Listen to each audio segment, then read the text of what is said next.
Hello students. आज हम पढ़ने वाले हैं यूनिट 3 प्रिंसिपल ऑफ मार्केटिंग की, जिसके अंतर्गत हम पढ़ने वाले हैं प्रोडक्ट उत्पाद या वस्तु क्या होती है, उसका क्लासिफिकेशन वर्गीकरण और औद्योगिक उत्पाद और उपभोक्ता उत्पाद में क्या अंतर होता है। तो प्रोडक्ट उत्पाद, जैसे ये मेरे हाथ में पेन है, यह पेन भी क्या है, एक वस्तु है, एक प्रोडक्ट है। या जो है कोई और चीज भी, हम ये ब्लैक बोर्ड व्हाइट बोर्ड देख लें, यह भी क्या हो गया, एक प्रोडक्ट है। तो अब हमें उत्पाद की परिभाषा लिखनी है। तो इस पेन के बारे में यदि कहें तो यह वस्तु क्या होगी, इसकी परिभाषा क्या होगी। तो किसी भी वस्तु में भौतिक विशेषताएं जिसके कारण उसके रंग, डिजाइन, आकार के आधार पर उसे पहचाना जाता हो। जैसे ये मैंने पेन कहा, तो इसकी डिजाइन के कारण, इसके शेप के कारण, इसके उपयोग, इसमें जो गुण है लिखने का, इसके कारण हम इस उत्पाद को अलग पहचानते हैं। ऐसे ही जो है, जैसे सर्फ हम देख लें तो सर्फ में बहुत सारी कंपनी आ रही है, निरमा भी है, सर्फ एक्सेल भी है, तो घड़ी डिटर्जेंट भी है। तो ये क्या है, एक प्रोडक्ट क्या हो गया, सर्फ हो गया। लेकिन कंपनियों ने इसमें अलग अलग क्वालिटी जो डाली है, तो यह भी क्या हो गई, अलग अलग प्रकार की वस्तु हो गई। तो स्टूडेंट, प्रोडक्ट मीन्स क्या हुआ, किसी भी वस्तु में, किसी भी आर्टिकल में भौतिक विशेषता या गुण जिसके द्वारा वह वस्तु आकार, रंग, डिजाइन, गुण के कारण पहचानी जाती हो। फिलिप कोटलर ने इसमें क्या कहा है कि किसी भी वस्तु की भौतिक विशेषता या गुण जो ग्राहक को संतुष्टि प्रदान करती हो। डावर का कहना है कि किसी भी वस्तु में संतुष्टि का गुण प्रोडक्ट होता है, उत्पाद होता है। तो इस प्रकार से हम कह सकते हैं कि प्रोडक्ट में जो है कोई डिजाइन, कोई कलर, कोई आकार और ग्राहक की संतुष्टि का गुण होता है।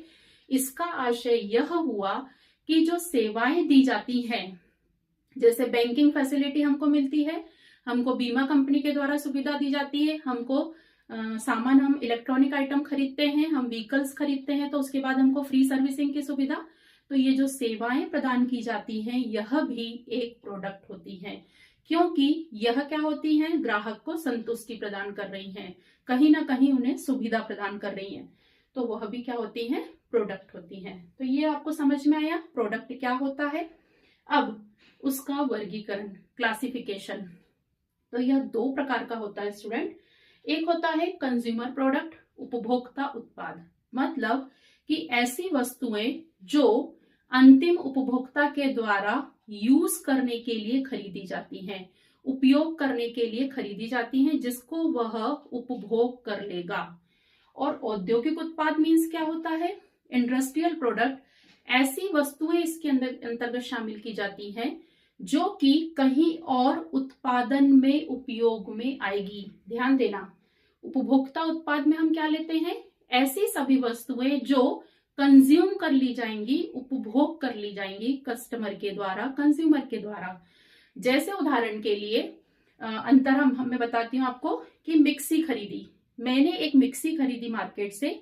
अब यदि उस मिक्सी को मैं घर में जो अपने फैमिली मेंबर से उनके उपयोग के लिए मैं जूस बनाती हूँ, उसमें कुछ पीसती हूँ, तो वह क्या हो गया, उपभोक्ता उत्पाद हो गया। लेकिन यदि उस मिक्सी को खरीद कर मैं किसी शॉप, मेरी जूस की दुकान है और उस जूस की दुकान पर मैं उस मिक्सी को उपयोग कर रही हूँ, तो मैं क्या कर रही हूँ, उस मिक्सी से और कहीं उसको कंज्यूम, मतलब उससे यूज करके कहीं और प्रोडक्शन, मतलब उससे जूस बनाकर मैं बेचूंगी, मतलब मैं उससे अर्न करूंगी। तो वो कौन सा प्रोडक्ट हो गया, औद्योगिक उत्पाद। जैसे फ्रिज है, तो फ्रिज यदि हमने हमारे परिवार के लिए खरीदा है, परिवार में यूज कर रहे हैं, तो वो फ्रिज जो है उपभोक्ता उत्पाद बन जाएगा। और यदि उस फ्रिज का उपयोग किसी होटल में, किसी रेस्टोरेंट में हो रहा है, तो वो कौन सा उत्पाद बन जाएगा, औद्योगिक उत्पाद। अब उपभोक्ता उत्पाद में कौन कौन से आते हैं, सुविधा उत्पाद, सौदे की वस्तुएं, बिक्रीगत वस्तुएं और विशिष्ट वस्तुएं। तो सुविधा की वस्तुओं में क्या आ जाएगा, जो हमारी दैनिक आवश्यकताओं की पूर्ति करती हैं। जैसे माचिस हम बात कर लें, नमक, खाना, जितने भी प्रकार का खाना होता है, कपड़ा यदि हम बात कर लें, और इसके अलावा मोमबत्ती हुई है, गैस हुई है, ये सब क्या है, सुविधा की वस्तुएं हैं। जो कि बेसिक नीड, जो वर्तमान समय में दैनिक जीवन से संबंधित होती हैं। तो ये सारी वस्तुएं कौन सी हो गई आपकी? सुविधाजनक, सुविधा प्रदान करती हैं। फिर सौदे की वस्तुएं, बिक्रीगत वस्तुएं मीन्स होती हैं शॉपिंग आइटम्स बोलते हैं इनको, जो कस्टमर को अट्रैक्ट करती हैं सुविधा से ऊपर हटकर। जैसे कि हमको चाय पीने के लिए कप चाहिए, हम उसमें यदि डिजाइनर कप लेकर आ जाएं, शरबत पीने के लिए स्टील के गिलास में भी हो सकता है, कांच के कोई डिजाइनर ग्लास हम लेकर आए, ट्रे हो गई। तो ये क्या हो गई आपकी बिक्रीगत सौदे की वस्तुएं। जब हम अलग अलग वैरायटी और स्टैंडर्ड की वस्तुओं को देखते हैं तो वो हो जाती हैं बिक्रीगत वस्तुएं। सुविधाजनक में सारी हमारी जो बेसिक नीड से रिलेटेड है, और सौदे की वस्तुओं में हम उसी में कोई अच्छा आइटम देखना चाहते हैं, बहुत अच्छे डिजाइन का, कलर का पसंद करना चाहते हैं, तो वो कौन सी हो गई? बिक्रीगत वस्तुएं। और विशिष्ट वस्तुएं, जितने भी लग्जरी आइटम हम जिनको बोलते हैं, जैसे वॉशिंग मशीन, रेफ्रिजरेटर और टेलीविजन, एसी, कूलर, ये सब क्या हो गए? हमारे विशिष्ट वस्तुएं हो गई। जितनी भी प्रकार की गाड़ियां हैं ये स्पेसिफिक आर्टिकल्स होते हैं। तो ये सभी जो हैं कब उपभोक्ता उत्पाद कहलाएंगे? आपको उद्देश्य समझ में आ गया कि जब यह अंतिम उपभोक्ता के द्वारा अपने व्यक्तिगत उपयोग के लिए या अपने परिवार के सदस्यों के उपयोग के लिए खरीदे जाएं और उसका कहीं और उत्पादन में उपयोग नहीं किया जाए। अब औद्योगिक उत्पाद, इंडस्ट्रियल प्रोडक्ट कौन से होते हैं? तो उत्पादन सामग्री। हम ये देखते हैं कि जैसे आपकी कपड़ा बनाने की फैक्ट्री है या आटा निकालने की फैक्ट्री है, गेहूं से आप आटा निकालते हैं, मैदा बनाते हैं, रवा बनाते हैं, तो उसमें आप मशीनें लगाते होंगे फैक्ट्री में, तो वो मशीनें भी कहीं का प्रोडक्शन होगा। तो इस प्रकार की जो मशीनें वहां पे लगी हैं वो इंडस्ट्रियल प्रोडक्ट कहलाएंगे। क्योंकि मैंने बताया ना क्या उद्देश्य होता है कि ऐसी सभी चीजें जो है जो कहीं और उत्पादन में उपयोग में आ रही हैं, तो वो क्या कहलाएंगी? औद्योगिक उत्पाद। तो उत्पादन सामग्री जो है, जितने भी मटेरियल, हमको कोई भी प्रोडक्ट, जैसे ये पेन का मैंने उदाहरण लिया, तो ये पेन किसी फैक्ट्री में बनता होगा। अब फैक्ट्री में बनता होगा तो वहां पे मशीनें लगी होंगी, तो वो मशीनें क्या हो गई? Industrial product. तो जितने भी प्रकार की मटेरियल लगता है, ये प्लास्टिक इसमें लगता है, ये ढक्कन आप कहीं से बुलवाते हैं, रिफिल इसके अंदर जो डली है वो कहीं से खरीद कर लाए हैं, या हम एक गाड़ी का एग्जांपल ले लें तो गाड़ी में जो टायर लगते हैं, ट्यूब्स लगते हैं, ब्रेक लगते हैं, ऊपर की बॉडी है, ये अलग अलग जगह से बनती है, तो वो सब क्या हो गए? इंडस्ट्रियल प्रोडक्ट हो गए। उत्पादन सुविधाएं, उत्पादन सुविधाएं मतलब हमको बहुत सारे जो है फैक्ट्रीज में, जैसे पिंचेस हुआ, हथौड़ी हुई, नट बोल्ट, बहुत सारे प्रकार के ऐसे कल पुर्जे होते हैं, उपकरण होते हैं जिनके बिना फैक्ट्री रन नहीं होती है। तो ऐसे बहुत सारे जो इक्विपमेंट्स होते हैं, उपकरण होते हैं, वो जो उत्पादन में हेल्प करते हैं। ये डायरेक्ट मटेरियल हो गया, प्रत्यक्ष सामग्री, और ये अप्रत्यक्ष सामग्री, वो सब इसमें आ जाएगा। और सामग्री वस्तुएं मतलब लुब्रिकेंट ऑयल लगता है, पेट्रोल डीजल जिसके थ्रू मशीनें चलती हैं, या इलेक्ट्रिक से चलती हैं, तो वो petrol diesel, lubricant oil, cotton, रद्दी कपड़ा, ये सब भी क्या है? उत्पादन में हेल्प करती हैं। तो इस प्रकार से इंडस्ट्रियल प्रोडक्ट में ये 3 प्रकार होते हैं। ठीक है, तो जब आपको इसका क्वेश्चन आता है तो डायग्राम जरूर बनाइए और एग्जाम्पल्स, वस्तुओं के नाम जरूर लिखिए। अब हम समझेंगे कि औद्योगिक उत्पाद व उपभोक्ता उत्पाद में क्या डिफरेंस होता है। तो हमें इसका मीनिंग समझ में आ गया है तो हम डिफरेंस बहुत अच्छे से कर सकते हैं। अब देखिए, औद्योगिक उत्पाद, इंडस्ट्रियल प्रोडक्ट का बाजार क्या होता है? सीमित होता है। कितनी फैक्ट्रियां हमारे यहाँ? यदि हम देखें 100%, यदि पॉपुलेशन में से 10%, 20% लोगों की फैक्ट्री है, बाकी सब जो है क्या कर रहे हैं? कंज्यूम कर रहे हैं। तो औद्योगिक उत्पाद का बाजार सीमित होता है और इसका बाजार जो है बहुत विस्तृत होता है। फिर उपयोगकर्ताओं की संख्या क्या होगी? लिमिटेड होगी, सीमित होगी, क्योंकि इंडस्ट्रियल प्रोडक्ट, जैसे हम बात करें हमारी, तो एज ए टीचर जो है मुझे इंडस्ट्रियल प्रोडक्ट की जरूरत नहीं है, तो सीमित हो गई। और उपभोक्ता, मैं हर चीज को कंज्यूम कर रही हूँ, मैं फ्रिज भी खरीद रही हूँ, मैं पेन भी खरीद रही हूँ, मैं कपड़े भी खरीद रही हूँ, मैं टेबल कुर्सी भी खरीद रही हूँ, मैं मोबाइल भी परचेज कर रही हूँ, मैं खाना भी खरीद रही हूँ, तो इसका भी क्या होगा? विस्तृत। ग्राहक, औद्योगिक उत्पाद के ग्राहक जो होते हैं वो क्या होते हैं? जो फैक्ट्री के मालिक होते हैं, जो उत्पादक होते हैं, जनरली वो खरीदते हैं जो किसी चीज को बना रहे हैं। और ये जो है वे सभी व्यक्ति होते हैं जो वस्तु को खरीद रहे हैं उपयोग करने के लिए। मांग, औद्योगिक उत्पाद की मांग जो है वह सीमित होती है, एक विशिष्ट क्षेत्र में ही होती है, और उपभोक्ता उत्पाद की मांग जो है वह क्या होती है, असीमित होती है, अनलिमिटेड होती है। उत्पाद का विश्लेषण, चूंकि ये जो औद्योगिक उत्पाद है यह कहीं और प्रोडक्शन में यूज में आएंगे, जैसे मशीनें, तो यदि मेरी फैक्ट्री है और मैं मशीनें खरीदने गई तो मैं क्या करूंगी, उस मशीन को बहुत अच्छे से एनालिसिस करूंगी, विश्लेषण करूंगी और फिर खरीदूंगी, क्योंकि एक तो कॉस्ट बहुत ज्यादा रहेगी उसकी, और दूसरी चीज बार बार मैं मशीन खरीद बेच नहीं सकती। तो औद्योगिक उत्पाद को खरीदते समय क्रेता जो है, खरीदने वाला व्यक्ति क्या करता है, बहुत अधिक विश्लेषण करता है। और उपभोक्ता उत्पाद, इसमें सुविधाजनक वस्तुओं की, नमक खरीदने गए तो हम बहुत दिमाग नहीं लगाते हैं, हम माचिस खरीदने गए तो हम दिमाग नहीं लगा रहे, हम जो है खाना खरीदने गए हैं, आटा है, तेल है, नमक मिर्ची जीरा ये सब खरीदने गए हैं, तो हम जो है बहुत अधिक विश्लेषण नहीं करते हैं। तो इसमें उत्पादों का विश्लेषण जो है वह कम किया जाता है। फिर औद्योगिक उत्पाद का विक्रय जो है सीमित क्षेत्र में किया जाता है और जनरली उधार किया जाता है, ठीक है।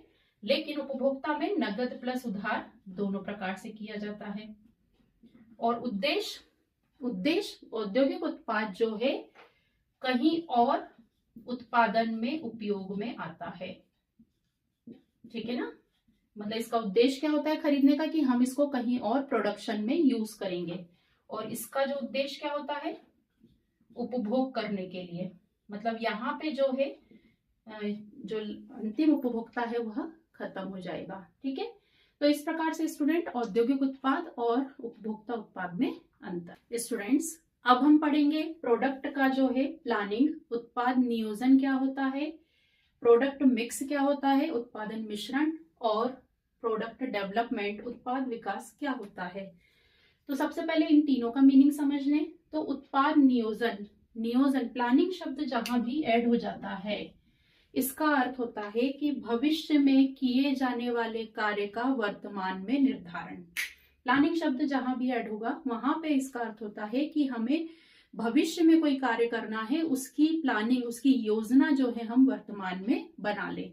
जैसे आपको 10 दिन बाद टूर पे जाना है, तो 10 दिन बाद टूर पे जाना है, भविष्य में किया जाने वाला कार्य है, उसकी प्लानिंग जो, उसकी योजना आप पूरी बना ले कि हम कौन सी ट्रेन से जाएंगे, कितने लोग जाएंगे, कितना सामान ले जाना है, कहाँ रुकेंगे, ये एवरीथिंग जो है आप you have to decide in at the present time, तो वो कहलाता है आपका प्लानिंग।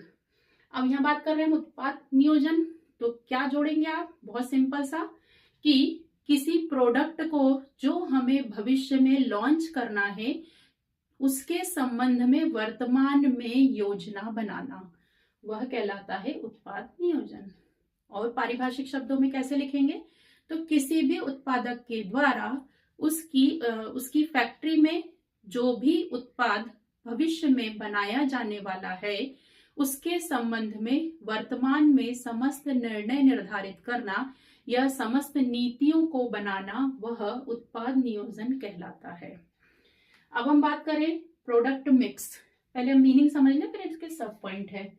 उत्पाद मिश्रण, प्रोडक्ट मिक्स के पहले हम समझेंगे प्रोडक्ट आइटम, ठीक है। प्रोडक्ट आइटम मतलब मेरी एक फैक्ट्री है, उसमें मैं केवल यह पेन बनाती हूँ, सिर्फ ये मार्कर बनाती हूँ, व्हाइट बोर्ड मार्कर है, केवल एक ही प्रकार का बनाती हूँ, तो ये क्या कहलाएगा, मेरा एक पेन। प्रोडक्ट आइटम मतलब किसी भी कंपनी का एक सिंगल प्रोडक्ट, सिंगल उत्पाद जो है वह उत्पाद मद प्रोडक्ट आइटम कहलाता है। प्रोडक्ट लाइन, रेखा, इसका अर्थ है कि एक जैसी विशेषता वाले, मैं इसी में साइज बड़ा कर दूं, इसी में छोटा साइज कर दूं, डिजाइन चेंज कर दूं। ये मैंने ब्लू कलर का पेन है, मैंने इसमें रेड, ब्लैक, ग्रीन बहुत सारे कलर के पेन बनाए, इट मीन्स ये मेरे क्या हो गए, अलग अलग प्रोडक्ट हो गए। लेकिन इन सब की विशेषता क्या हो गई, यहाँ पर पेन है, एक ही प्रकार का प्रोडक्ट है, तो ये कहलाता है स्टूडेंट लाइन, प्रोडक्ट लाइन। एक ही विशेषता की, एक ही गुण वाले जो हैं, अलग अलग साइज के, अलग अलग कलर के, अलग अलग डिजाइन के जब उत्पाद बनाए जाते हैं तो कहा जाता है प्रोडक्ट लाइन।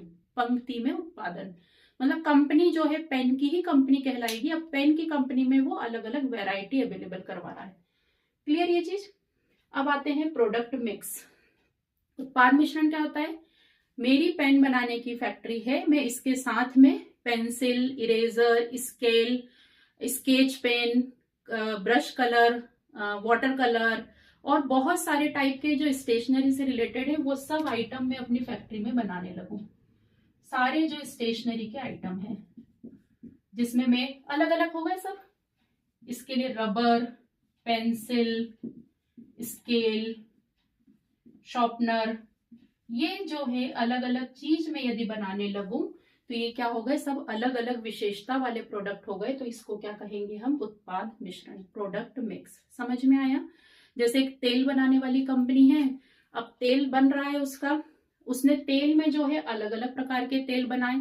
अब जो है तेल के साथ वो टेल्कम पाउडर है, लिपस्टिक है, बिंदी है, काजल है, नेल पेंट है, ये सब भी बनाने लगी। तो वो क्या कर रही है? प्रोडक्ट मिक्स कर रही है अब।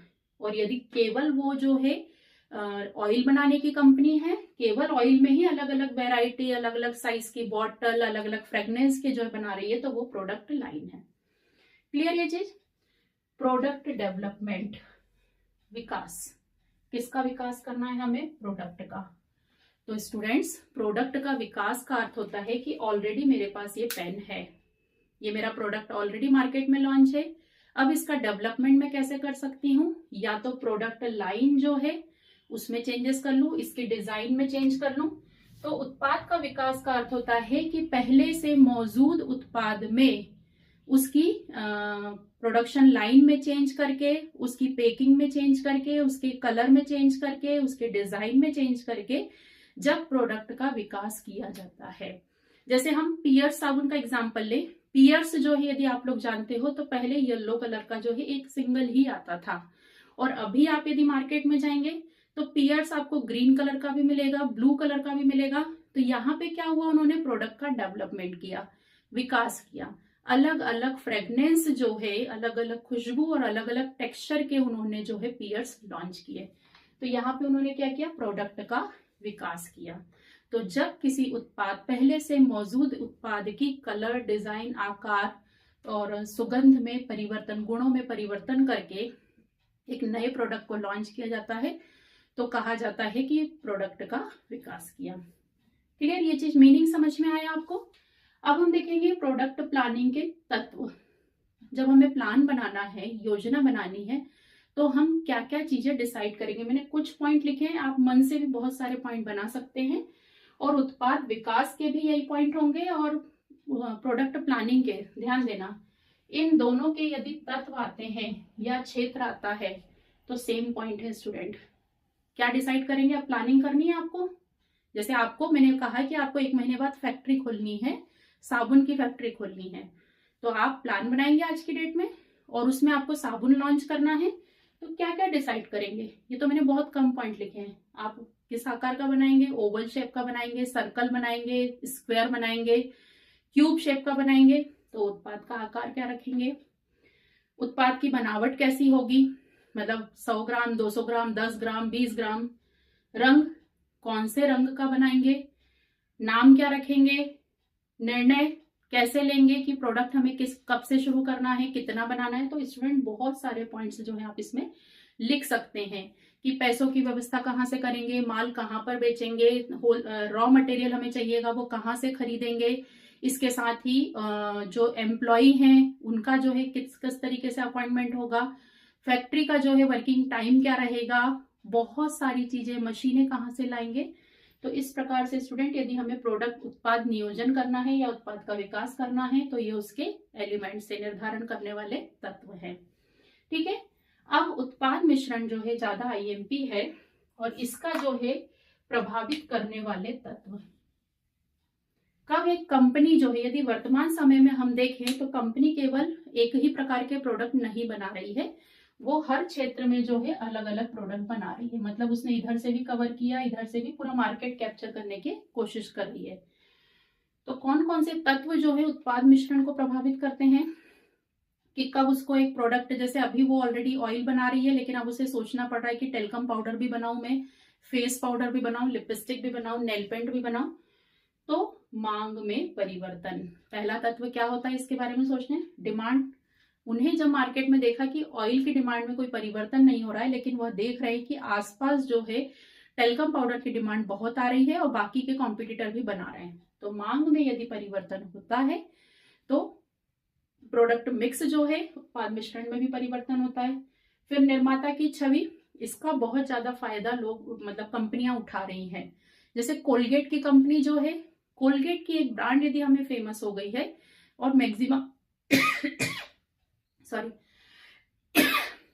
तो कोलगेट यदि जो है केवल अभी टूथपेस्ट बना रहा है, वो यदि मार्केट में टेल्कम पाउडर लॉन्च करता है, यदि जो है वह हेयर ऑयल लॉन्च करता है, तो चूंकि उसकी छवि बहुत अच्छी है तो वो ये मिक्सिंग यदि करता है अपने प्रोडक्ट में तो उसका उसे फायदा मिल सकता है।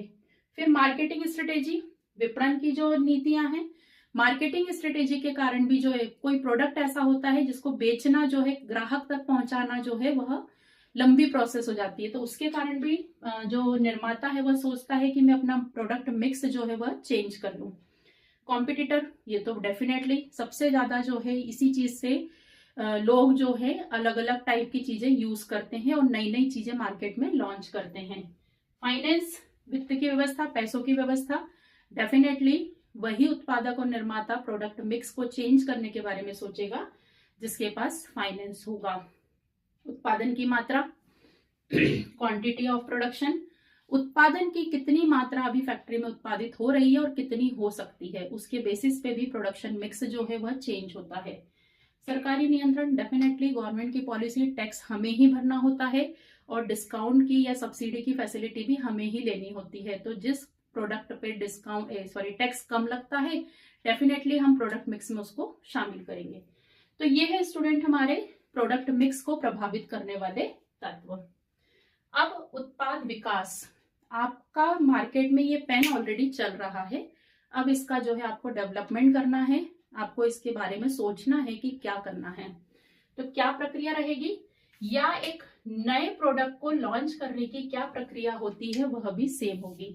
मतलब उत्पाद नियोजन की प्रक्रिया यदि आपको आती है तब भी आप उसमें यही लिखेंगे, और यदि उत्पाद विकास की प्रक्रिया आती है तब भी आप उसमें यही लिखेंगे। क्या लिखेंगे आप, सम अन्वेषण, मतलब होता है विचार की खोज। सबसे पहले प्रोडक्ट जो है आपके पास है या नया प्रोडक्ट भी आप लॉन्च कर रहे हैं, तो सबसे पहले थॉट आना, विचार का आना कि मुझे साबुन ही बनाना है, या मुझे कपड़े की फैक्ट्री खोलनी है, या मुझे गेहूं का आटा ही जो है मार्केट में लाना है, या मुझे मैगी की कोई वैरायटी लानी है। तो सबसे पहला होता है विचार की खोज। ये हमने विचार ले लिया, हमारे दिमाग में आ गया है कि अब हमें जो है साबुन बनाना है। फिर उत्पाद विचार का मूल्यांकन, अब साबुन बनाना है तो क्या हम डायरेक्ट साबुन बनाना शुरू कर देंगे, नहीं, हम जो है हमारी फैक्ट्री जो है उसकी पूरी एनालिसिस करेंगे, उसकी लाभ नीति क्या है, बाजार की स्थिति क्या है, विपणन की नीति क्या है, बैंक की उधार देने की सुविधा क्या है, ग्राहकों की पसंद क्या है, कर्मचारियों का विचार क्या है, कच्ची सामग्री हमको कैसे मिलेगी, एवरीथिंग हम पहले उसका मूल्यांकन करेंगे, सोचेंगे, क्योंकि जरूरी नहीं है कि हम जो विचार माइंड में सोच रहे हैं वो व्यवहारिक रूप से भी सफल हो। फिर व्यवसायिक विश्लेषण करेंगे, हमने सोचा, हमने मूल्यांकन भी कर लिया, अब हम मार्केट में क्या स्थिति है, कितने प्रकार के साबुन चल रहे हैं, उनकी सेलिंग कितनी है, कितना प्रॉफिट हो रहा है, उनको कितना खर्चा लग रहा है, वो पूरा व्यवसायिक मूल्यांकन करना बहुत जरूरी होता है, तो वो हम कर लेंगे। यहां तक हमारा पूरा मूल्यांकन का कार्य होगा, ये सब हमारा विचारों में चल रहा है। ये करने के बाद हम सेटिस्फाइड हो गए, हमारा कोई एक विचार फाइनल हो गया है, अब यहां से हम जो है क्या करेंगे, प्रोडक्ट बनाएंगे। फैक्ट्री में हमने एग्जीक्यूशन शुरू कर दिया है, काम करना शुरू कर दिया है। फिर काम करने के बाद हम सिर्फ अभी थोड़ा सैंपल का बनाएंगे, नमूने के लिए बनाएंगे, और उस सैंपल को जो है हम हमारी विक्रेताओं के पास भेजेंगे, कस्टमर तक पहुंचाएंगे और उनसे फीडबैक लेंगे।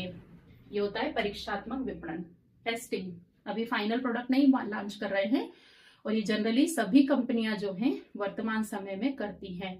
वो लॉन्च करेंगी प्रोडक्ट को, थोड़ा ही बनाएंगी, उसको ग्राहक तक पहुंचाएंगी, फिर उनसे फीडबैक लेंगी और वहां से फीडबैक यदि सकारात्मक आता है तो उसके बाद जो है वह क्या कर देंगी, मार्केट में फाइनल प्रोडक्ट लॉन्च हो गया। ठीक है, तो आपको यदि इसकी प्रक्रिया आती है या इसकी प्रक्रिया आती है तो आपको सेम लिखनी है।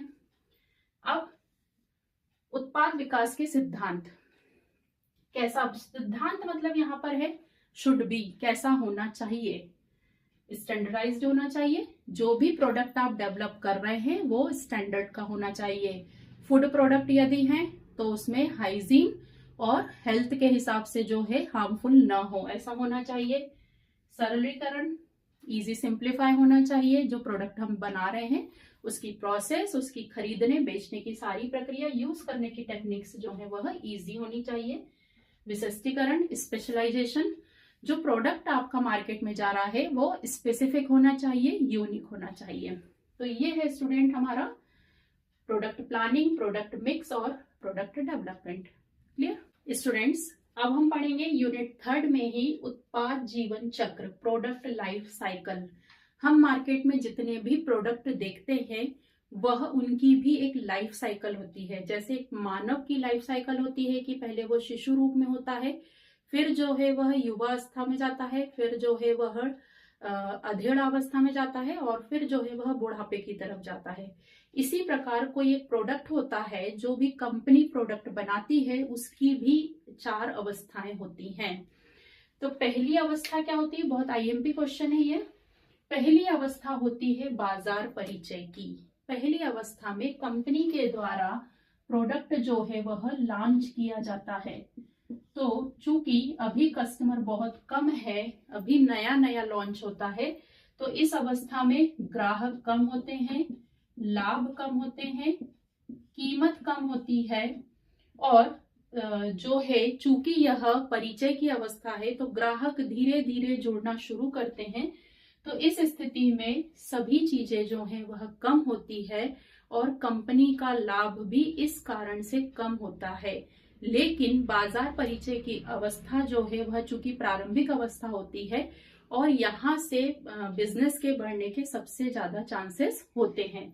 तो जब आप इसके बारे में लिखेंगे तो इसी तरीके से लिखेंगे कि यह जो है उत्पाद की पहली अवस्था होती है जिसमें किसी भी वस्तु का परिचय कस्टमर के सामने, ग्राहकों के सामने किया जाता है। इस अवस्था में कंपनी चूंकि नया नया प्रोडक्ट लॉन्च हुआ है, मार्केट में प्रस्तावित हुआ है, तो ग्राहक जो है वह कम होते हैं। ग्राहक कम होने के कारण इस वस्तु की मांग जो है वह कम होती है, लोग इस प्रोडक्ट को नहीं जानते हैं, तो मांग कम होने के कारण इसकी बिक्री भी कम होती है और लाभ भी कम होता है। इस अवस्था को धीरे धीरे फिर ग्राहक जो है जोड़ने लगते हैं, लोगों को उसकी विशेषताओं के बारे में पता लगने लगता है। तो दूसरी अवस्था आती है बाजार वृद्धि। अब यहां से जो है प्रोडक्ट हमने लॉन्च कर दिया है, अब जो है ग्राहक हमारे धीरे धीरे जोड़ना शुरू होंगे, लोग जो उपयोग करेंगे वह दूसरों को भी बताएंगे कि बहुत अच्छा जो है प्रोडक्ट है, आप भी यूज करिए। इस प्रकार से दूसरी अवस्था में धीरे धीरे ग्राहक उससे जोड़ने लगे हैं, कंपनी की बिक्री बढ़ने लगी है, तो लाभ भी बढ़ने लगते हैं। तो लाभ बढ़ने के कारण प्रोडक्ट की मांग भी बढ़ती है, तो उत्पादक जो है वह वस्तुओं का अधिक से अधिक मात्रा में उत्पादन करता है और अधिक से अधिक मात्रा में उत्पादन करने के कारण उसे बड़े पैमाने की बचत होती है, उसकी लागतें कम होने लगती हैं और जो लाभ का प्रतिशत है वह बढ़ जाता है। तो ये दूसरी अवस्था होती है। फिर आती है तीसरी, परिपक्वता, मैच्योरिटी की अवस्था। परिपक्वता मतलब लाभ तो बढ़ रहे हैं, विक्रय भी बढ़ रहा है, वृद्धि तो हो रही है, लेकिन पहले जहां लाभ का प्रतिशत, यदि इस अवस्था में हम देखें तो लाभ का प्रतिशत यदि यहाँ पे 80% था, तो यहाँ पे लाभ का प्रतिशत जो है वो 71% बचा है। बढ़ रहा है, नो डाउट, लाभ भी बढ़ रहा है, सेल्स भी बढ़ रहा है, लेकिन जो पहले डिफरेंस था कि पहले 80% लाभ हो रहा था, अब जो है वह लाभ का, तो धीरे धीरे इस अवस्था में जो प्रोडक्ट है आपका मार्केट में स्टेबल है, लेकिन जो नए नए कॉम्पिटिटर आ गए हैं, प्रतिस्पर्धी आ गए हैं और भी नए लोग इसमें जुड़ गए हैं बिजनेस में, तो कस्टमर, हमारे कस्टमर चेंज हो गए, डाइवर्ट हो गए हैं, दूसरे प्रोडक्ट खरीदने लगे। इस कारण से हमारे प्रोडक्ट की मांग जो है वह कम होने लगी है। और हमारा विक्रय का और लाभ का प्रतिशत जो है वह कम होने लगा है। और लास्ट स्टेज आती है पतन, आउट ऑफ मार्केट। तो जब नए नए प्रतिस्पर्धी आ जाने के कारण लोग उनकी तरफ डाइवर्ट हो जाते हैं और इस तरीके से धीरे धीरे हमारा लाभ का और विक्रय का प्रतिशत कम होते होते जो हमारा प्रोडक्ट है वह आउट ऑफ मार्केट हो जाता है। जैसे हम देखें, पहले टाइपराइटर चलते थे, तो टाइपराइटर क्या एकदम से मार्केट से आउट हुए? नहीं, धीरे धीरे जो है उनकी ये अवस्था उन्होंने पार की है। और टाइपराइटर आउट क्यों हुआ मार्केट से, ये पतन वाली स्थिति में क्यों पहुंचा है? क्योंकि उससे बेटर टेक्निक्स के जो है प्रोडक्ट मार्केट में आ गए हैं। तो जनरली जो सर्फ है, सर्फ में हम देख लें, निरमा जो है बहुत टाइम से चला आ रहा है मार्केट में। उसने अपनी पकड़ क्यों बना के रखी है? क्योंकि उसने अपने प्रोडक्ट जो है वह उसको हमेशा क्वालिटी मतलब गुणों में परिवर्तन करता रहा है, तो वह मार्केट में, लेकिन अभी भी उनकी सेल्स जो है यदि हम देखें तो वो कम हो गई है। तो इस प्रकार से किसी भी प्रोडक्ट की जो है 4 अवस्थाएं होती हैं। तो यदि आपको ये वाला क्वेश्चन आता है तो आप ये डायग्राम जरूर बनाइए और ये जो मैंने आपको पॉइंट्स समझाए हैं इनको डिटेल में जरूर लिख कर आइए, ठीक है। अब जो है हम देखेंगे वस्तु परिचय। वस्तु को हम जानते कैसे हैं? हम बहुत बार ब्रांड क्या होती है, ट्रेडमार्क क्या होता है, ब्रांड शब्द हम बहुत बार यूज करते हैं। मैं तो ब्रांड के ही कपड़े पहनता हूं, मैं तो ब्रांड की ही चप्पल यूज करता हूं। तो ब्रांड शब्द क्या होता है? तो ब्रांड मीन्स स्टूडेंट होता है किसी भी प्रोडक्ट की एक विशिष्ट पहचान। फिर चाहे वह कोई स्लोगन, कोई वर्ड हो सकता है, कोई डिजाइन हो सकती है, कोई पिक्चर हो सकती है, चित्र हो सकता है, या कोई स्पेशल प्रकार की डिजाइन उसने बनाई हो तो वो हो सकती है। तो ब्रांड और ट्रेडमार्क, व्यापार चिन्ह, सामान्य पब्लिक जो है इसमें कोई अंतर नहीं करती है। ट्रेडमार्क शब्द बोले या ब्रांड बोले, इन दोनों को जो है सेम ही समझती है। लेकिन हम कॉमर्स के स्टूडेंट हैं, हमें बहुत अच्छे से पता होना चाहिए कि ब्रांड और ट्रेडमार्क में क्या अंतर होता है। तो स्टूडेंट, ब्रांड और ट्रेडमार्क, जैसे उदाहरण के लिए हमारे चैनल का नाम है कॉमर्स होराइजन, ये हमने हमारे चैनल का नाम रखा है। अब इसका जो पिक्चर हम लोगों ने डिसाइड किया है, तो ये क्या हो गई, हमारी एक विशिष्ट पहचान हो गई, तो ये कहलाएगी ब्रांड, ठीक है। अब ट्रेडमार्क कब बनेगी? जब हमारा जो ऑरेंज कलर का जो पिक्चर हम लोगों ने इस तरीके से बनाया हुआ है उसको हम क्या करेंगे, रजिस्टर्ड करवा लेंगे। गवर्नमेंट के ऑफिसेज होते हैं जहां पे जो स्पेशल डिजाइन है, स्पेशल आपका कोई स्लोगन है या कोई स्पेशल पिक्चर है, उसका जो है यदि हम रजिस्ट्रेशन करवा लेते हैं ट्रेडमार्क, तो वह क्या हो जाता है, आपका व्यापार चिन्ह। दोनों में सेम चीजें हैं, दोनों में आप कोई डिजाइन डिसाइड कर सकते हैं, दोनों में आप कोई स्लोगन रख सकते हैं, दोनों में कोई पिक्चर आप डिसाइड कर सकते हैं। लेकिन मेन डिफरेंस क्या है स्टूडेंट इसमें? पंजीकरण। ब्रांड जो होती है वह प्रचलित हो जाती है, लोग उसको उस नाम से पहचानने लगते हैं, लेकिन उसका कोई रजिस्ट्रेशन नहीं होता है। मार्केट में वो फेमस हो जाती है लेकिन उसका कोई उसको कोई भी कॉपी कर सकता है और जो ओरिजिनल मालिक है उस पर कोई केस भी नहीं कर सकता है क्योंकि उसका कोई पंजीकरण नहीं है। और जो ट्रेडमार्क है, यदि हमने हमारे इस कॉमर्स होराइजन को रजिस्टर्ड करवा लिया तो इसका मतलब है कि किसी और व्यक्ति ने सेम डिजाइन यदि कहीं और यूज की तो हम जाकर उस पर कोर्ट केस कर सकते हैं और कानून के द्वारा नोटिस दिलवा सकते हैं, क्योंकि हमने उसे ट्रेडमार्क बना लिया था। तो ट्रेडमार्क जो है केवल एक सिंगल सेलर के द्वारा यूज किया जाता है, विक्रेता।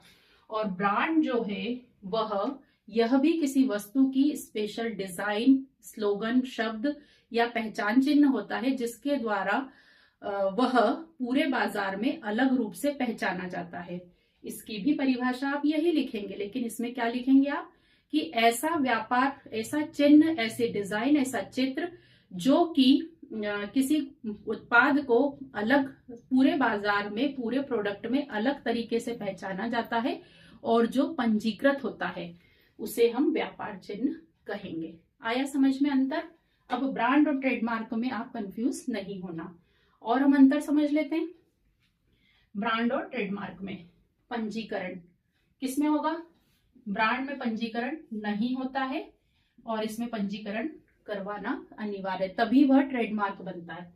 नकल, ब्रांड की नकल कोई भी कर सकता है, कोई भी कर सकता है, ठीक है ना, लेकिन ट्रेडमार्क की कोई नकल नहीं कर सकता है, कोई नहीं कर सकता है, ठीक है ना। क्षेत्र, ब्रांड का क्षेत्र जो है वह सीमित होता है, ट्रेडमार्क का क्षेत्र जो है वह असीमित होता है या विस्तृत होता है। सभी ब्रांड ट्रेडमार्क होते हैं क्या? नहीं, सभी ट्रेडमार्क जो है वह ब्रांड होते हैं, लेकिन सभी ब्रांड जो है वह ट्रेडमार्क नहीं होते हैं। लेकिन सभी ट्रेडमार्क पहले ब्रांड ही होते हैं, ध्यान देना, सभी ट्रेडमार्क ब्रांड होते हैं, ठीक है ना स्टूडेंट। उपयोग, ब्रांड का उपयोग किसी के भी द्वारा किया जा सकता है, किसी के भी द्वारा किया जा सकता है, और ट्रेडमार्क का उपयोग केवल जिसने रजिस्ट्रेशन करवाया है, जो इसका मालिक है, जिसने रजिस्ट्रेशन करवाया है। जैसे हम देखते हैं कि सांची का जो दूध आता है उसका एक सिंबल रहता है जिससे हम पहचान जाते हैं। नारियल के तेल का, यदि आपने नारियल का पेड़ देखा हो तो अलग अलग सिंबल से जो है, टाटा के जो प्रोडक्ट होते हैं उस पर एक अलग प्रकार का डिजाइन बना होता है और उसमें लिखा रहता है कि ट्रेडमार्क रजिस्टर्ड है, कृपया नकल से सावधान रहिए। और छठवां केस, ब्रांड का उपयोग यदि किसी ने कर भी लिया है तो कोई केस नहीं कर सकते हैं, कोई कोर्ट केस आप जो है नहीं कर सकते हैं, कोई केस फाइल नहीं कर सकते हैं। और इसमें क्या है, यदि किसी ने आपके ट्रेडमार्क का यूज कर लिया है तो आप उसके खिलाफ पुलिस कंप्लेंट जो है वो दर्ज करवा सकते हैं। तो ये है स्टूडेंट हमारा ब्रांड और व्यापार चिन्ह। अब जब आप ब्रांड डिसाइड कर रहे हैं, अपने जो बिजनेस है उसका जो स्लोगन आप बना रहे हैं या डिजाइन बना रहे हैं, तो कैसा होना चाहिए? लिख सकते हैं इसका आंसर कि वह अश्लील ना हो, सरल हो और इजीली समझ में आने लायक हो, जैसे सर्फ, निरमा, ठीक है ना, या हम मार्कर। तो ये जो शब्द है जो इजीली लोगों को समझ में आए, सामान्य भाषा में हो, अश्लील ना हो, फिर दूसरे का कॉपी किया हुआ ना हो, डिजाइन जो हम ले रहे हैं वह समझने लायक हो, छोटी हो, संक्षिप्त हो, हमारी जो वस्तु है उसके बारे में कह रही हो। तो इस प्रकार से जो है, जब आपको आए कि किसी ब्रांड में डिसाइड करते समय कौन कौन सी बातों का ध्यान रखना चाहिए या व्यापार चिन्ह निर्धारित करते समय कौन कौन सी बातों का ध्यान रखना चाहिए, तो ये पॉइंट्स आप इसमें बनाकर लिख सकते हैं। तो हम इस यूनिट का लास्ट टॉपिक देखेंगे जो कि है पैकेजिंग। पैकेजिंग मीन्स क्या होता है, आप सामान्य शब्दों में बता सकते हैं। पैकेजिंग मीन्स किसी भी प्रोडक्ट को पैक करना, किसी पेपर से, किसी कंटेनर में, या इस प्रकार से पैक करना कि वह सुरक्षित रहे, सेफ रहे और एक जगह से दूसरी जगह पर जब हमें ले जाना हो तो वह आसानी से पहुंच जाए। और पैकेजिंग मीन्स क्या होता है कि जो है वह आकर्षक भी बने। तो पैकेजिंग मीन्स यहाँ पे होता है किसी भी प्रोडक्ट को किसी रैपर में, किसी कंटेनर में इस प्रकार से लपेटना या कवर करना जिससे वह प्रोडक्ट जो है बाहरी वातावरण से सुरक्षित रहे। और दूसरा इसमें शामिल किया जाता है उस वस्तु की पहचान और उस पे ब्रांड और लेबल लगाना। पैकेजिंग मीन्स, देखिए पेकिंग शब्द यदि हम बोले तो पेकिंग मीन्स क्या हो जाएगा, वस्तु को केवल पैक करना, ठीक है, वस्तु को जो है हमने गिफ्ट पेपर में या जो पेकिंग पेपर है उसमें पैक करना।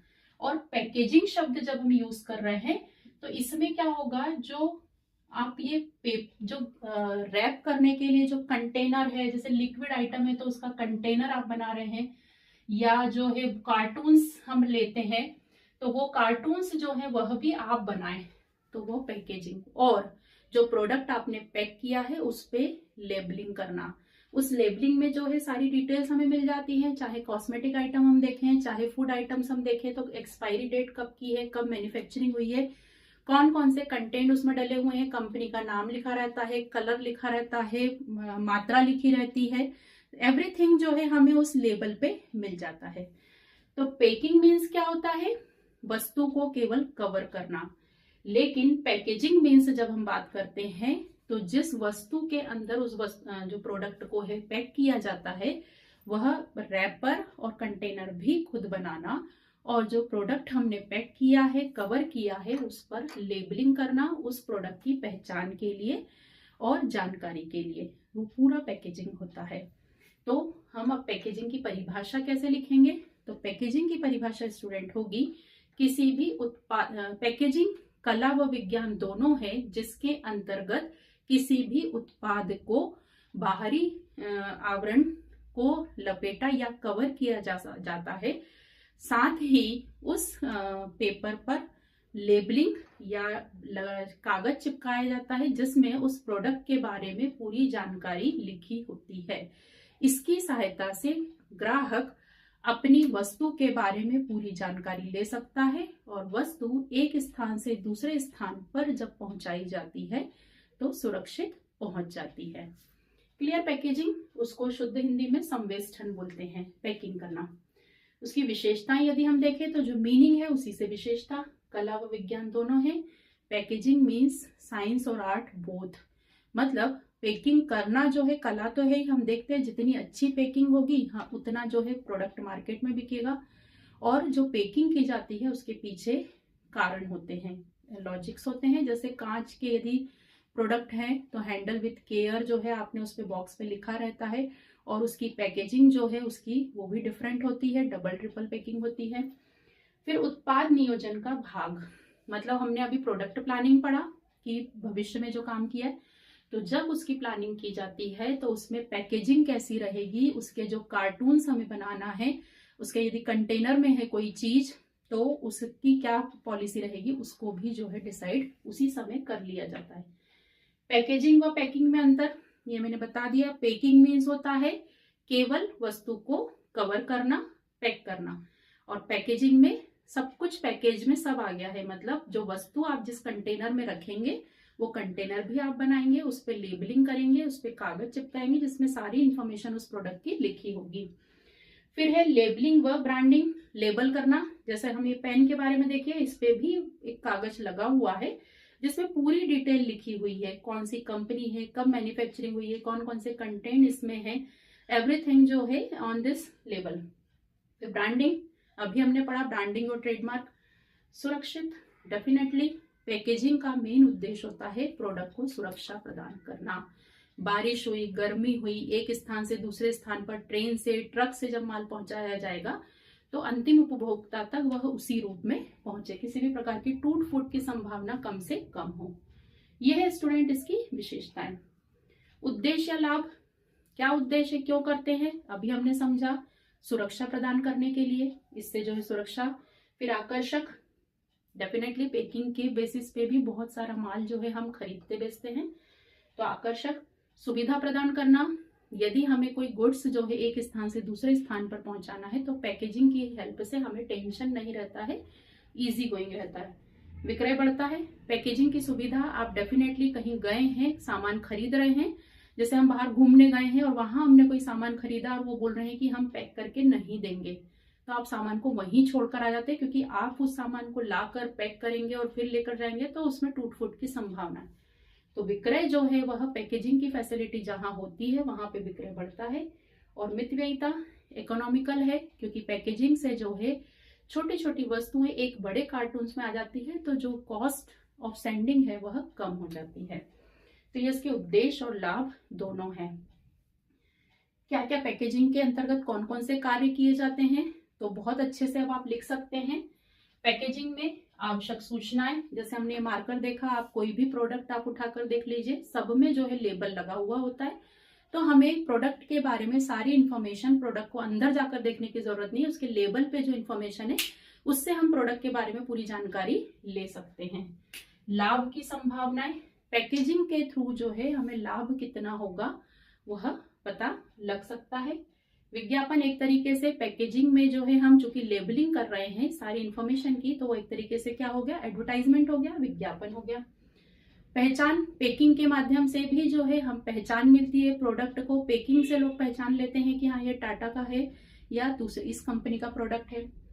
स्टोरेज बहुत इजी हो जाता है, हमें जो है बहुत समय तक, लंबे समय तक स्टोरेज करना, हम कार्टून्स में पैक करा कर रख लें, तो संग्रहण की जो सुविधा है उसमें वो इजी हो जाती है। सुरक्षा तो है ही, और विपणन मार्केटिंग, एक स्थान से दूसरे स्थान पर, दिल्ली से कलकत्ता भेजना हो, चाहे फॉरेन भेजना हो, कहीं भी इंटरनेशनली हमें कहीं भी कोई सामान भेजना हो, तो पैकेजिंग यदि प्रॉपर है तो हम इजीली उसके भेज सकते हैं। तो ये है स्टूडेंट ओवरऑल हमारी यूनिट 3।